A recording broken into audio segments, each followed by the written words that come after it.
As a bass player, I've played September over 1,000 times. And yes, I can prove it. This song is a timeless classic that feels amazing. But if you know me, you know I want to get specific. After 1,000 times of playing this song, I figured out the specific reason why it feels so good. There's a lot more to it than just, it's a good groove. Also, I figured out why you, yes, you, clicked on this specific video. Today, I'm diving deep into September by Earth, Wind & Fire and getting into the multi-tracks and showing you directly why this song feels so good.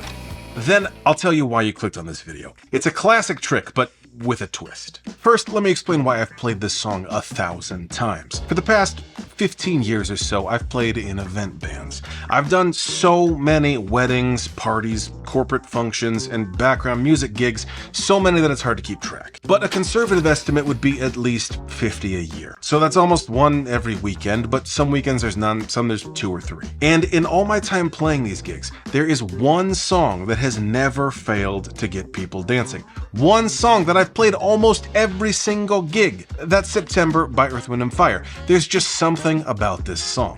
Well, I mean, I've figured it out. That's what we're doing here with this video. But so if you take 50 gigs every year for 15 years, that's 750. You add in rehearsals, other smaller gigs, and the occasional event where we play this song twice. Yes, that has happened. And I'm easily over 1,000 times of playing this song on bass with a live band. From start to finish, September just feels like a party. In all my time playing this song, I have never seen it fail. People love this song. Even when people don't specifically request it, it's a dance floor filler. The groove is infectious. But why? To answer this, we need to dive into the studio multitracks. This song was recorded in 1978, and the way it was recorded is crucial. Now, in 2023, if you want to record a song, the first thing you're gonna do is put the click track on, the metronome, the steady pulse that everyone plays to. Then you're probably gonna record drums first along with the bass, then maybe you'll do another pass and get the keys or guitar, and you're probably gonna do the vocals last. But in 1978, that's not what you did. There was no click track to record to, and while there may have been some overdubs, the bulk of the song is gonna be recorded with the band all in one room. So check this out. I've highlighted and soloed the drum tracks on here. Here's the intro before they start playing. You hear that? That's the keyboard part. Check it out. I'll solo the keys. Here we go. The reason you hear it in the drum track is because they're in the same room. They have some sound isolation, but this is bleeding through the mics. There are more examples of this throughout the multitracks, but this is the most obvious example. In order to record without a click track and for it to still feel good, you have to record all at the same time. And in order for that to feel good, you just have to be a really good band. I mean, there's just kind of no way around that. Have you ever seen live footage of Earth, Wind & Fire? From any point in their career, they sound incredible live. In modern times, you can sound okay live, but make the record sound and feel great. But in 1978, if you wanted the record to sound and feel great, you had to first be really great live. But let's keep digging.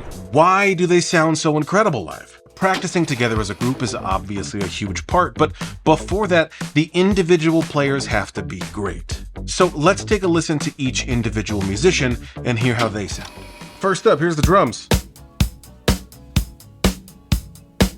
Such a solid groove. You can hear the keys in there too.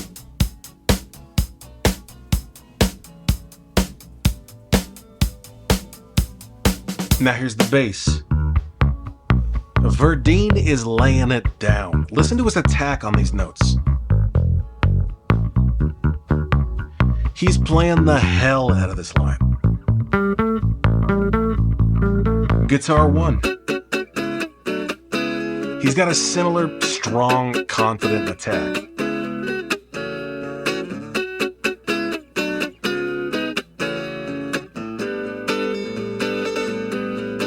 The guitar 2. He's pulling these offbeat notes out of thin air. And they're landing perfectly where they belong. Keys 1. You hear the drums in there too. Keyboard's like driving the bus with this part.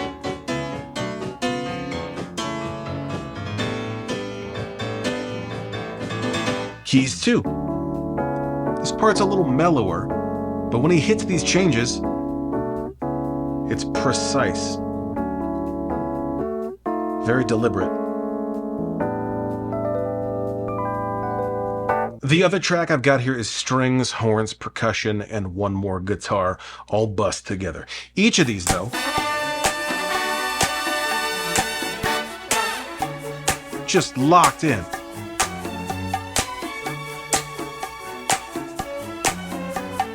Whew.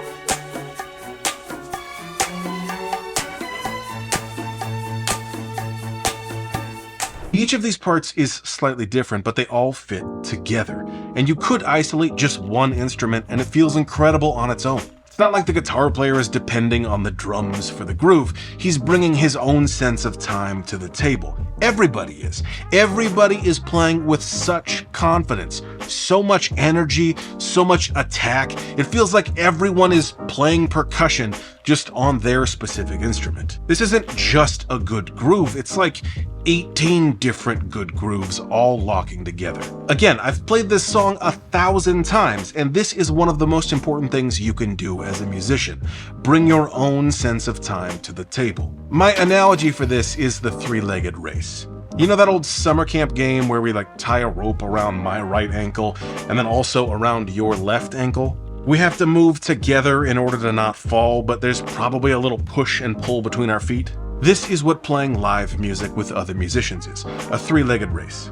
If you want the song to feel good, you gotta be so in sync that you're barely pushing and pulling. It should feel like the rope isn't there at all.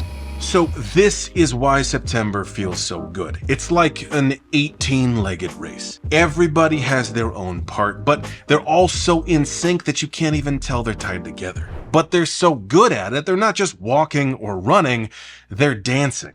Now, let's talk about why you clicked on this video. At Christmas time, there are songs that we listen to every year, no matter what.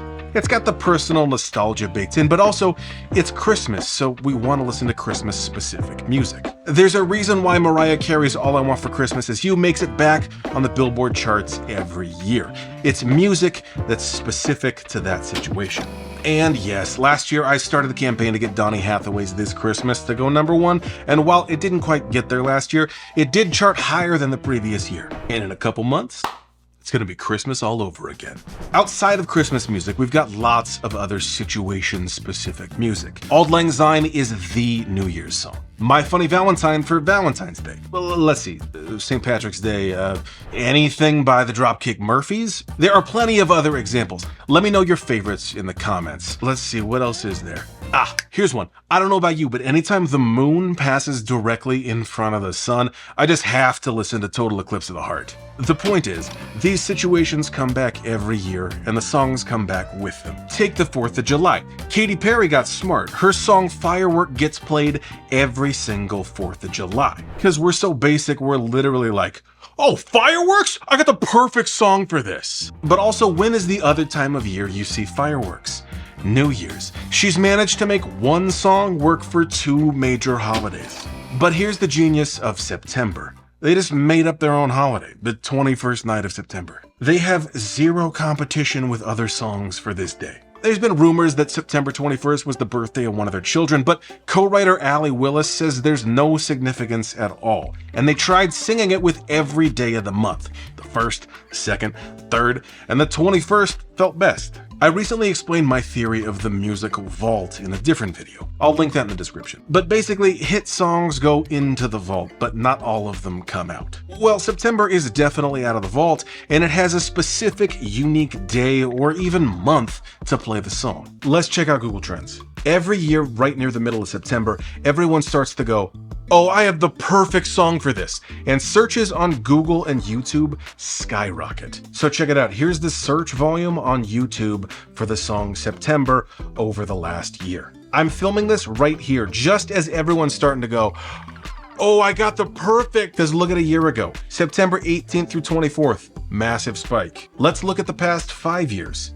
Here's 2022 spike, 2021 spike, 2020 spike, 2019, 2018 was a great year. 2008 to present, check it out. Spike, spike, spike, spike, spike, spike, spike. That's why you clicked this video. You saw the calendar, went, Oh, I have the perfect song for this. Searched it on YouTube, and since YouTube favors new videos, this one came up. Earth, Wind & Fire gave you an itch, and here I am to scratch it. Scratch it. Oh, I should've. Aw, man. Do I need to, like, reshoot the whole thing now? No, that's dumb. September feels so good because it's an 18-legged race.